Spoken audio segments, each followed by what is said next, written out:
Break नंतर जय महाराष्ट्रामध्ये पुन्हा एकदा स्वागत। आम्ही मधुमेही आणि कर्करोगी भारतीय का म्हणतो, कारण एक अशी सिच्युएशन आलेली आहे, अशी वेळ आलेली आहे की जेव्हा आता आपण चिंता करायला पाहिजे की मधुमेह आणि कर्करोग हा भारतातल्या प्रत्येक 4 माणसांच्या मागे एका माणसाला होतोय आणि त्या माणसाचा जीवही जातोय। काय नक्की WHO ने म्हटलंय या रिपोर्टमध्ये पहा। भारतीयांनो सावधान, आता वेळ आली आहे स्वतःवर लक्ष देण्याची। कॅन्सर, डायबिटीज दर 4 लोकांमागे एकाचा बळी घेतोय। वर्ल्ड हेल्थ ऑर्गनायझेशनने जारी केलेल्या एका अभ्यासातून ही धक्कादायक बाब समोर आली आहे। वयाची 70 गाठण्याआधीच कॅन्सर, डायबिटीज सारखे आजार भारतीयांना ग्रासतायत। जागतिक पातळीवर साल 2015 मध्ये 70% लोकांचा मृत्यू या आजारांमुळे झाला। हा आकडा 2012च्या तुलनेत 42% वाढलाय। त्यामुळे राष्ट्रीय स्तरावर या आजारांना रोखण्यासाठी उपाययोजना करण्याची प्रकर्षाने गरज निर्माण झाली आहे। भारतीयांसमोर कॅन्सर, डायबिटीज आणि हृदयविकाराचं मोठं आव्हान आहे। 30 ते 69 वयोगटातल्या 55% लोकांचा अकाली मृत्यू या आजारांमुळे होतोय।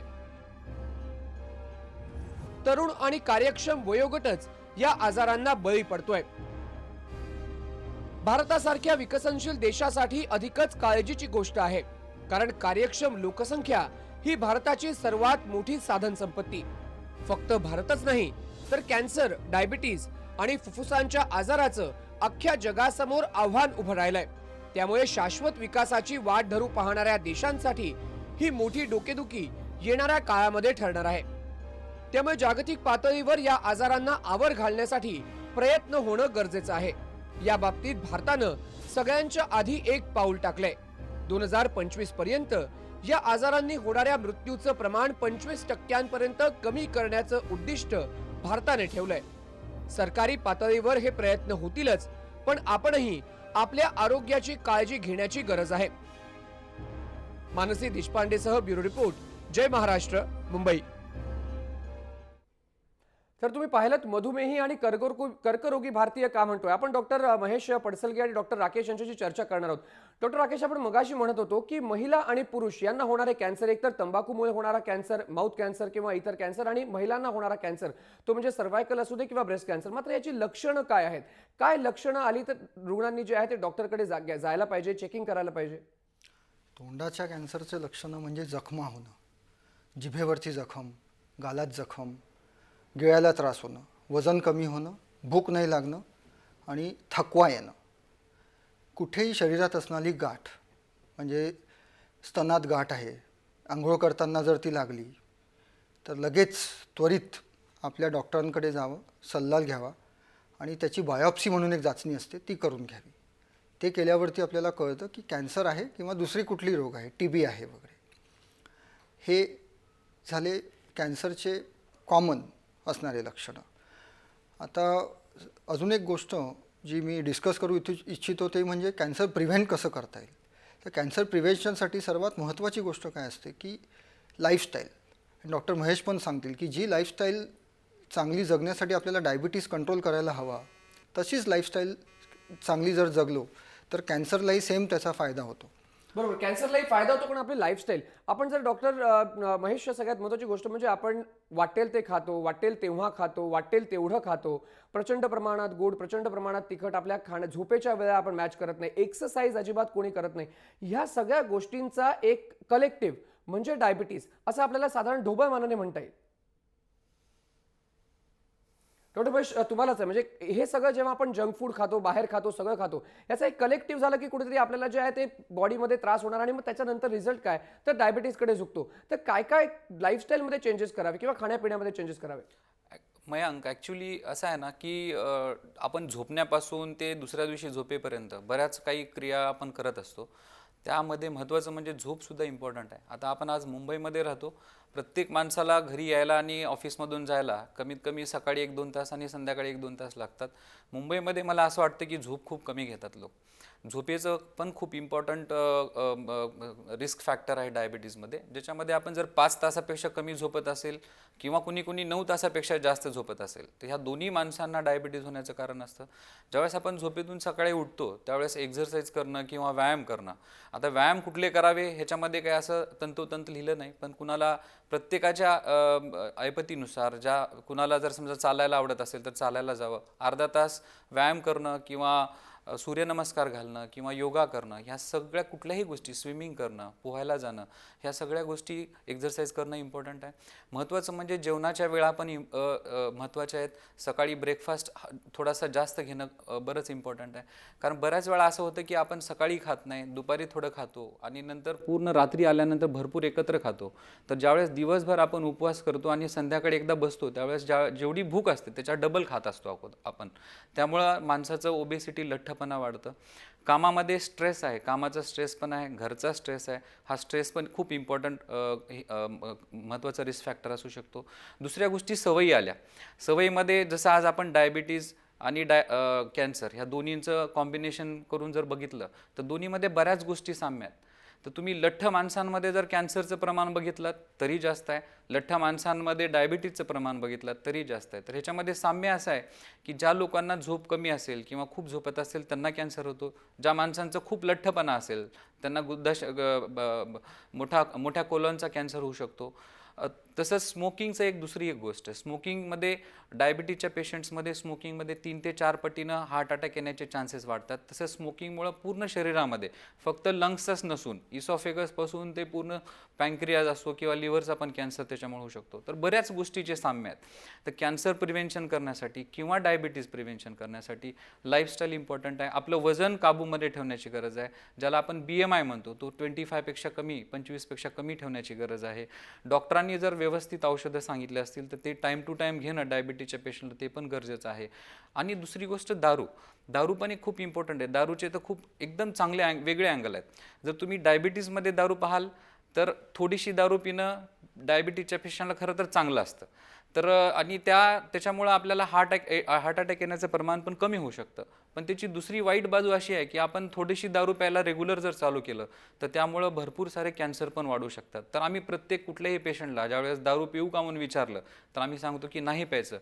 ह्याच्यामुळं नाही की डायबिटीजसाठी, पण ॲट द सेम टाइम सगळ्या गोष्टींमध्ये आपल्याला बघायला पाहिजे की ह्या माणसांना दारूमुळे कॅन्सर तर नाही होणार. तर ह्या दोन्हीचे साम्य बरेच आहेत आणि ते बरोबर, दोन्हीचे साम्य बरेच आहेत आणि दोन्हीची जी आहे ते सगळ्यात महत्त्वाची बेस आहे ती म्हणजे लाईफस्टाईल.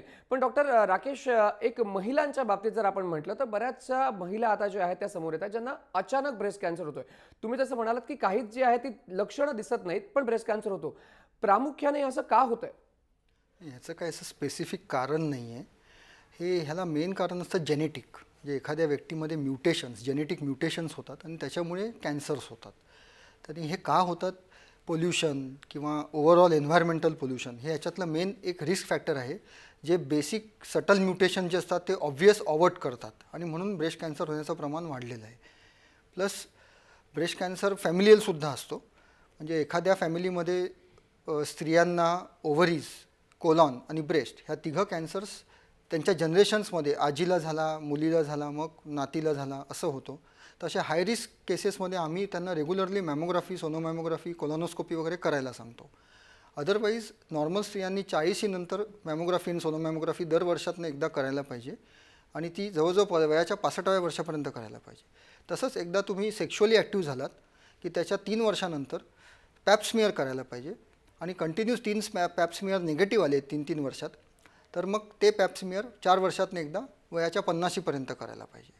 आणि आता वॅक्सिनसुद्धा आहे सर्वायकल कॅन्सरसाठी, पण ते थोडंसं कॉन्ट्रोवर्शियल आहे की वॅक्सिन देऊन फायदा होतो की नाही. पण वॅक्सिन देऊन नक्कीच STDs म्हणजे सेक्शुअली ट्रान्समिटेड डिझिजेसमध्ये नक्कीच कमतरता येईल. तर सेक्शुअली ॲक्टिव्ह व्हायच्या आधी 3 मुलींना वॅक्सिन्स आपण देऊ शकतो सर्वायकल कॅन्सरसाठी. बरं, पण डॉक्टर महेश, मी तुमच्याकडे येणार आहे. आपल्याकडे एक शेवटची 2 मिनिटं आहेत. डायबिटीज बघा किंवा कॅन्सर बघा, आपण म्हटलं की आपल्या लाईफस्टाईलमध्ये जे आहे ते आपण बदल करणं गरजेचं आहे. मात्र जो रिपोर्ट आलेला आहे वर्ल्ड हेल्थ ऑर्गनायझेशन, तुम्हाला असं वाटतं की हा रिपोर्ट हा भारतीयांसाठी आणि भारत सरकारसाठी, म्हणजे महाराष्ट्र असू दे किंवा केंद्र सरकार, यांच्यासाठी एक अलार्मिंग स्टडी जे आहे ते म्हणून पाहायला पाहिजे? कारण आपली जी वर्कफोर्स आहे, जी वर्कफोर्स 25 ते 55 मध्ये आहे, तीच डायबिटीज किंवा कॅन्सर यासारख्या रोगांना बळी पडते. मयांक, ॲक्च्युली हे फक्त भारतापुरतंच मर्यादित नाही आहे. आपण जर अमेरिकेमध्ये गेलो तरी तिथले आणि आपल्या आपल्या संख्येमध्ये जास्त फरक नाही आहेत. आणि हे लाईफस्टाईल आजार आहेत, म्हणजे जसं डायबिटीज आहे किंवा कॅन्सर आहे, हे ॲक्च्युली लाईफस्टाईल आजारच आहेत. अगोदरच्या काळामध्ये बऱ्याच लोकांचं वजन एवढं लठ्ठ नसायचं, जास्त वजन नसायचं, त्यामुळं सगळे लोक बारीक राहायचे, काम जास्त राहायचं. त्यावेळेस टेलिफोन्स नव्हते, त्यावेळेस मोबाईल्स नव्हते, व्हॉट्सअप नव्हतं किंवा असे सोशल मीडियाज नव्हते, ज्याच्यामुळे आपण एका ठिकाणी बसतोय आणि आपले कामं सगळे एका ठिकाणी बसून करतोय. त्याच्यामुळे आपल्या मुवमेंट्समध्ये किंवा आपल्या दररोजच्या रेलचेलमध्ये फार कमतरता झालेली आहे. आपल्याकडं कार आहेत, एअर कंडिशन बस आहेत, आपण त्या जास्त यूज करायचा प्रयत्न करतोय, टेक्नॉलॉजीज यूज करतोय. त्याच्यामुळे पण एक मला असं वाटतं की वजन वाढणं किंवा ह्या लाईफस्टाईल पद्धतीचे आजार होणं होत आहे. आणि WHO रिपोर्टच्या नुसार हा WHO रिपोर्ट फक्त ह्या वर्षीच आला नसून 2008 पासून हा तसाच आहे. आणि यावर्षी नॅशनल एजन्सीने पण हा रिपोर्ट दिलेला आहे की कॅन्सर आणि डायबिटीजमुळे होणारे आजार वाढत असतात.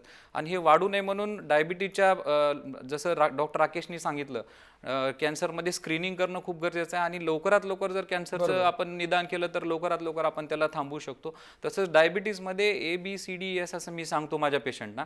ए म्हणजे HbA1c नावाची टेस्ट असते आपली, जी 3 महिन्याला आपण करतो. ती 7 पेक्षा कमी असणं गरजेचं आहे. ब्लड प्रेशर सुद्धा कमी असणं गरजेचं आहे. फक्त डायबिटीज आणि ब्लड प्रेशर हे कॉम्बिनेशन पुन्हा घातक होऊ शकतं.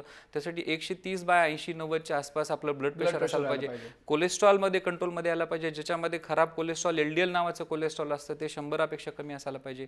आणि महत्त्वाचं म्हणजे एक्झरसाइज. 1 तास एक्झरसाइज जर केलं तर त्या माणसाला फक्त डायबिटीजच नाही, पण त्यानुसार हार्टच्या पद्धतीचे जे आजार आहेत, हार्ट फेलियर्स आहेत किंवा हार्ट अटॅक आहेत, त्याच्यामध्ये कमतरता येऊ शकते. आणि शेवटी मी सांगितलं ते म्हणजे स्टॉप स्मोकिंग किंवा टोबॅको.